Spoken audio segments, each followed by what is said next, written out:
makes a huge difference in what they do. And the craziest part about it is they play 4 ball games before we played them. And the Hunt kid comes back at quarterback, and they run a totally different offense than they'd showed in 4 games. Completely different, which tells me they had been working for first week of district on that offense since day one, knowing that he was going to come back this week. So, but that being said, our defense 3 and outs them the first 2 series. They come out in sets and things that we hadn't seen them do on film. Our kids adjusted well. They go backwards the first 2 series. We take the opening kickoff to the house. So we're up. We go for 2. Got a little 2-point play that we run. We get it. Little reverse pass. Sklar comes off of it, throws it to Mitchell. Mitchell catches it. I mean, we're rolling. We 3 and out them. They punt to us. We drive it, I want to say 32 yards offensively real quick. I mean, they have no answer for us. We turn and throw a bubble. It goes off of our hands backwards. So now we're in 3rd and 14 instead of 2nd and 2. Run a screen, get positive yards. Now we just go out on downs on 4th and whatever it was. So really, they didn't stop us. I mean, we had all the momentum. We let them go again. We 3 and out them. They punt to us. Mitchell gets hurt. So, what happened was a bad snap. He went, turned around, and pick it up. A-gap pressure got him. Goes down with the ball in his right hand. He goes down on his shoulder, and the guy that tackled him goes down. All the weight went on his right shoulder, which during the game, it all happened so fast, and Mitch got right back up. He didn't lay on the ground or didn't do anything.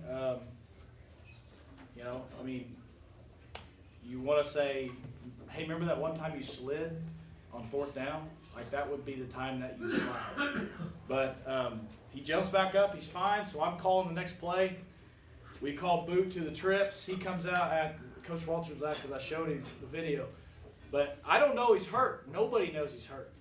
He doesn't want to come out of the game. So he boots out to his left, and I'm watching the flat defender. I'm like, oh, we got this. Well, he doesn't throw it. I'm like, what's he doing? Then he stops and throws it with his left hand. And it gets picked. And he gets lit up. And he comes over the sideline. And I can't remember who was standing over there. I think Coach Gale actually walks down where all our administrators stand. He walks down. I feel somebody tap me on the back. And he's like, did you know Mitchell threw that with his left hand? I said, yeah, I did see that.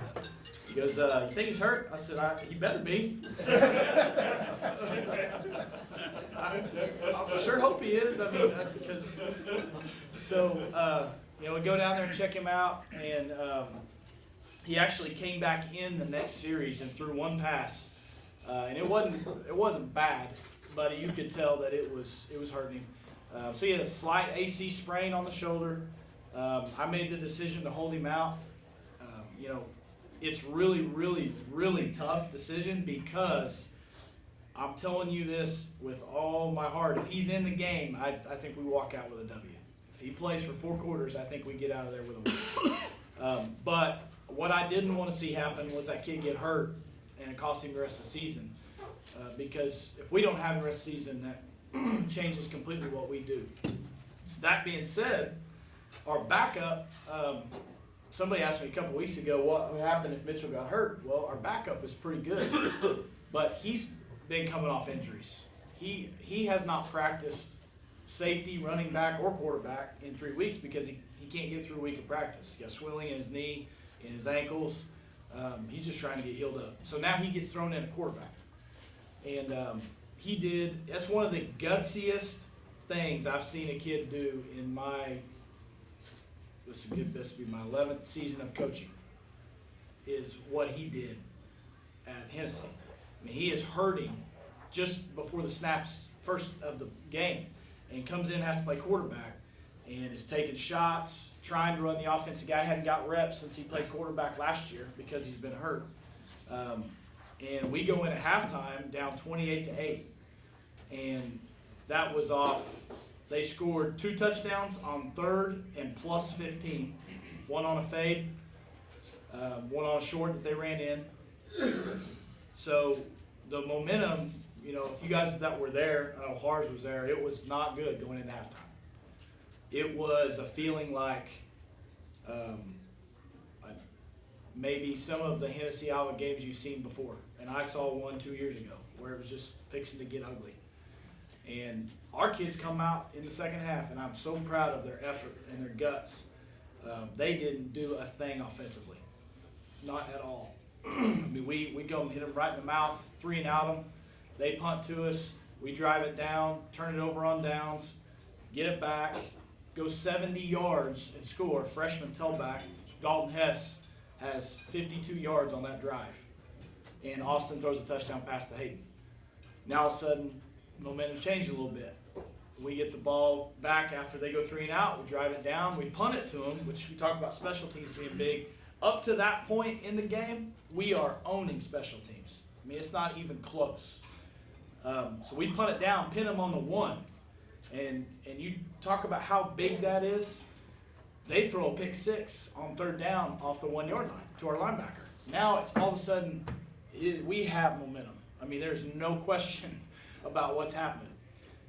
And why I said special teams at that point is, all week we talked about, I told you that Hennessey's kickoff return had scored 3 times in 4 games. And there was one kid we're not kicking it to. Do not kick it to that kid. I don't care if you kick it to your mom in the stands. Don't kick it to that kid. And he didn't kick it right to him, but he kicked it close enough to him that he went and picked it up, ran it back to the 25. Gave him a short field.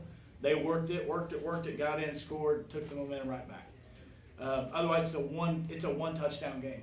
And we're playing with a freshman tailback and our backup quarterback. And our defense is just absolutely hitting. They have no answer. They had no answer for Ethan Harsman at end. They just did not. When they tried to run to him, he was taking counter out and making the tackle. When they tried to run away from him, he's running down the line, getting their backside. And give a lot of credit to our other kids that we put in the second half that we made adjustments with. Some of them were young kids, but they did exactly what we asked them to do. And, I'm definitely not a moral victory guy at all. I just don't believe in that word, really. But I got to tell you, it was really, really something to see our kids come back and fight the way they did when they were down like that against a really good football team. That kid makes a big difference for them. I mean, they're a quality football team. There's no doubt about it. I don't want to take anything away from them. They're a better Hennessey football team than they were last year. I'll tell you. That team's better than the one they put out last year. So we're right there with them. We're right in the mix. I hate to see our kid go down because I think we got a great chance if he doesn't. But football gods gave us a bye week this week, so we're going to get healed up. And we got Chisholm coming to town next week. And that will be a huge, huge one. Anybody any questions? All right, thank you.